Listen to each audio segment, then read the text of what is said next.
Hey, what's up, guys? The Insane Game Freak. Yeah. So last video on Nintendo Online until after E3 because we need to talk about it. This conversation we gotta have. So we're gonna have the conversation. I want to kind of mix this as somewhat of a response, but also kind of a talk about potential. Because even though, as I've been saying for a while now, paying for online is stupid and something we shouldn't have to do, but the gaming industry allowed it to happen and said it should become the norm, and now it's become the norm. And in 2018, all three major console manufacturers will be doing it. But I also wanted to talk about some grievances that I've seen online.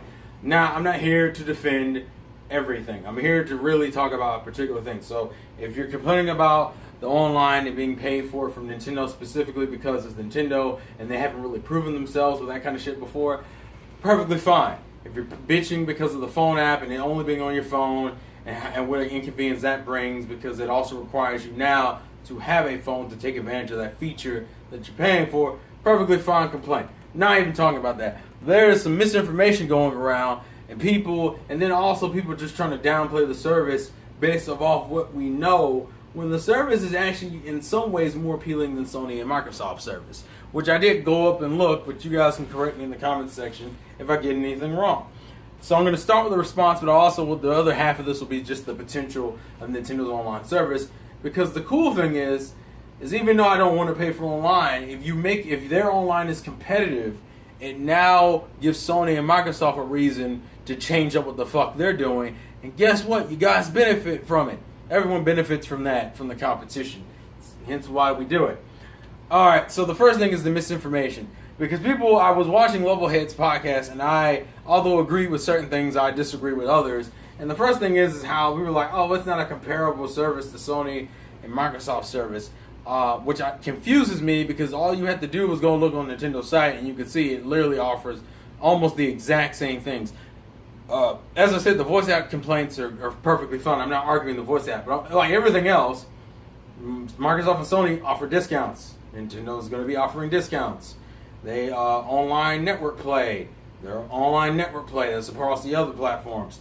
And then we get to the free games. And this is where the conversation really kicks up. And I'm going to explain to people why I would almost argue Nintendo's version of this is better.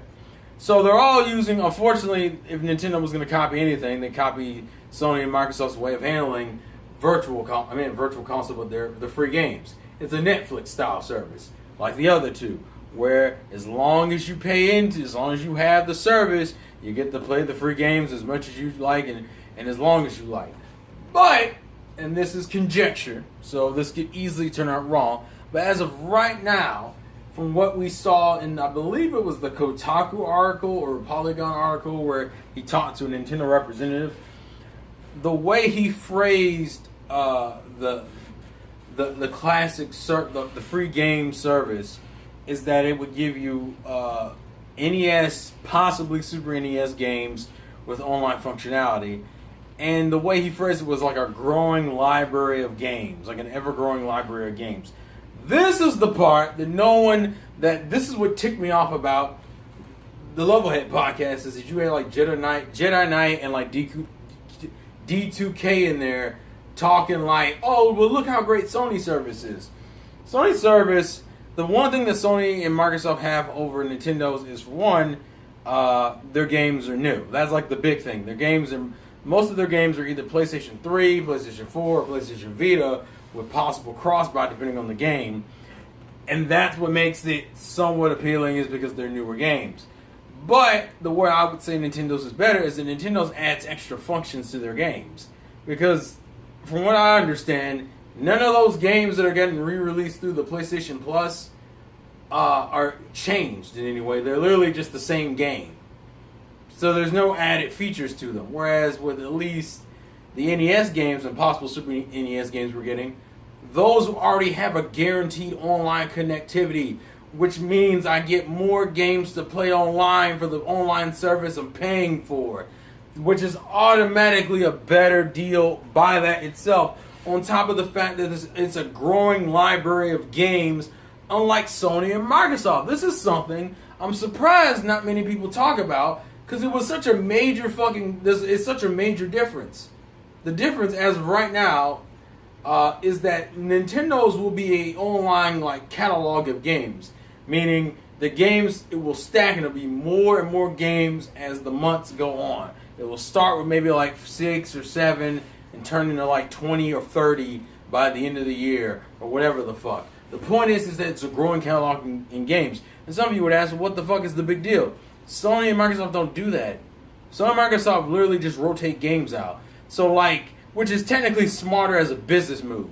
Whereas, because they were like, oh, Nintendo's anti-consumer, and I was like, well, wait a minute.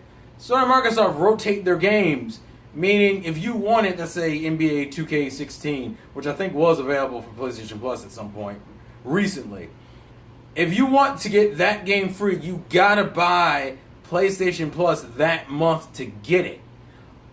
Vice versa, according to what we know about Nintendo service, it would just be a simple, you could buy it anytime. Like let's say Mario Brothers 3 Online Edition is like a launch game for the service in 2018, like in January 2018. You could wait until December and still get that game because it's an online catalog of the games. Unlike Sony and Microsoft, where it's like if you don't get it that month, you can't get it unless it shows up in like the queue again. Like it has to rotate in. And some of you would say, so like to me that's more anti-consumer because you're putting me in a position where if I want to get the game, I gotta get it. On top of the fact, and this is just an issue with the Netflix style in general, if I want to keep playing the game, I can't just get it for a month. If they, like, let's say I've been wanting to play it for 2 months, I essentially have to keep buying PlayStation Plus throughout every month. I'm still playing the games, which is kind of a snowball effect because let's say another game comes out that's free, and I want to play that game, but I want to get rid of the service. It becomes a whole snowball effect, which is something all 3 companies are doing. But I say Nintendo's is better because Nintendo isn't rotating their games out every month. They didn't go every month. They're not going every month. You'll get a new selection of games. They're going. You'll get more games added to the library or to the catalog. You know why? Because it's a collection. Now, as I said, technically it feels like they're losing money in that way because someone could theoretically just kind of hop in for a month, get the games, and play online because online is not something you need to invest like a month's worth of time into and then like just cancel it the next month. And you could do that repeatedly, which for Nintendo side of things is worse because that means Nintendo doesn't get as much money and compared to the Sony and Microsoft way, which is that you got a month to get this game, and if you don't get it, that's it. So they make you want to buy in that month, and then it's like a snowball effect, like I was saying before. So that's like my main thing. It's like I would argue Nintendo's way is better, which goes into the potential side of this video. Potentially, what they could do, because a lot of people also are saying they want a Netflix-style service for Virtual Console. I don't see that happening because no other company does that. Like, Microsoft doesn't do that with Virtual Console. With Virtual Console for fucking, for what Microsoft would deem as a virtual... Hell, Sony doesn't do that. Sony's old games, you buy as old games and you download to your PlayStation 4. Hell, that's part of the reason why they have the PlayStation Now service. You can stream your old games.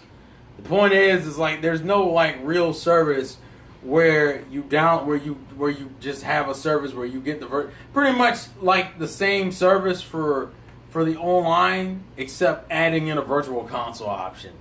I don't see them doing that, but I mean, and granted, I don't even know, and I think that one would, and technically it would work, but it's another one of those things that's like really pro-consumer, but like for Nintendo, it just doesn't make any sense to do, because it's like, okay, so instead of you buying games individually, you'll just pay for the service, and then I gotta hope that you buy these games, and if you don't, then literally you'll just do what you're doing with the online service, where you'll hop in for a month, play a whole bunch of shit, and then like jump out another month.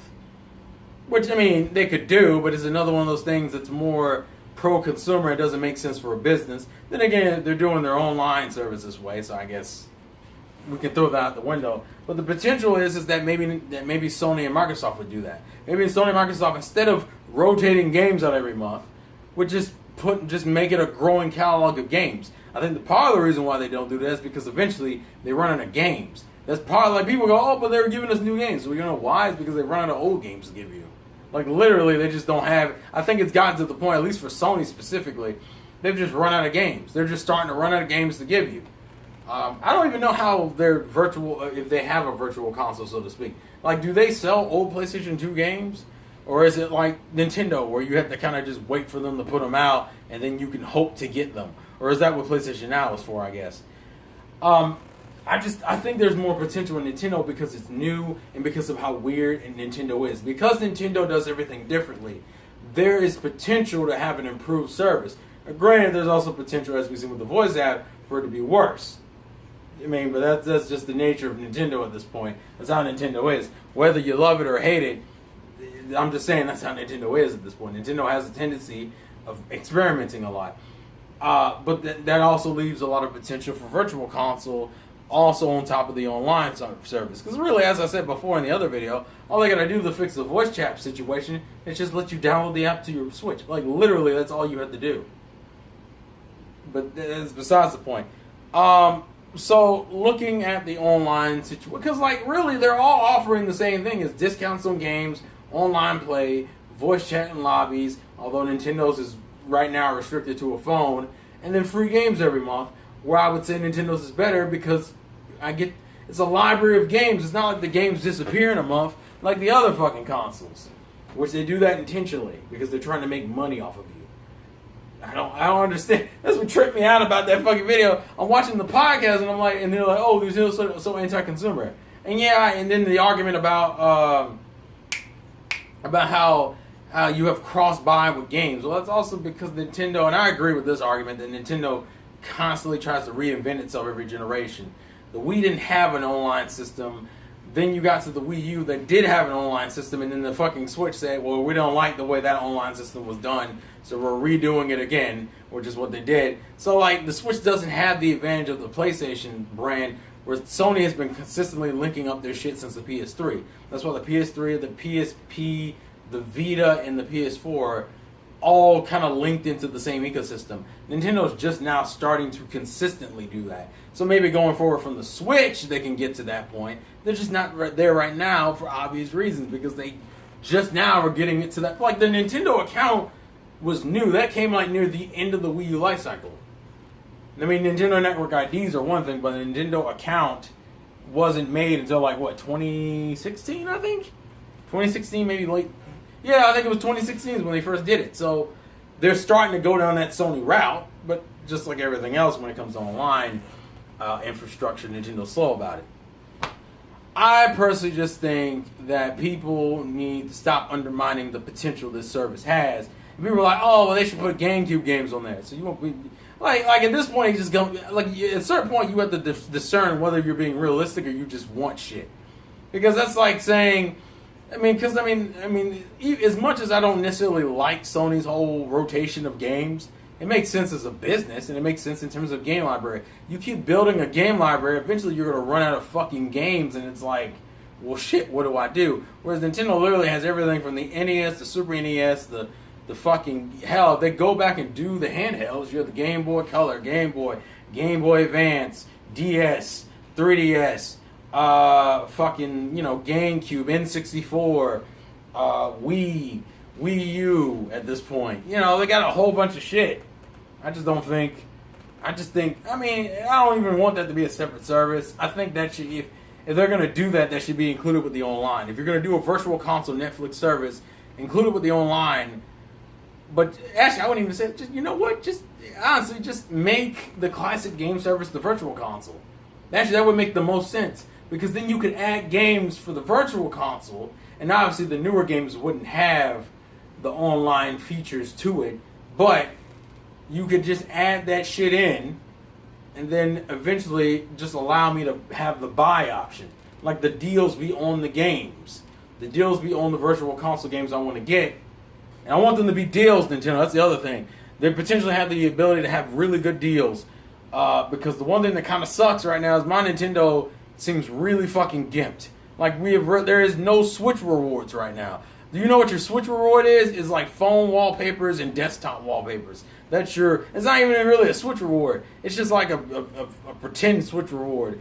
Also, the fucking My Nintendo rewards are so, like, dated and shit They're like, by the time the reward comes out, I've already either bought the game or don't care anymore.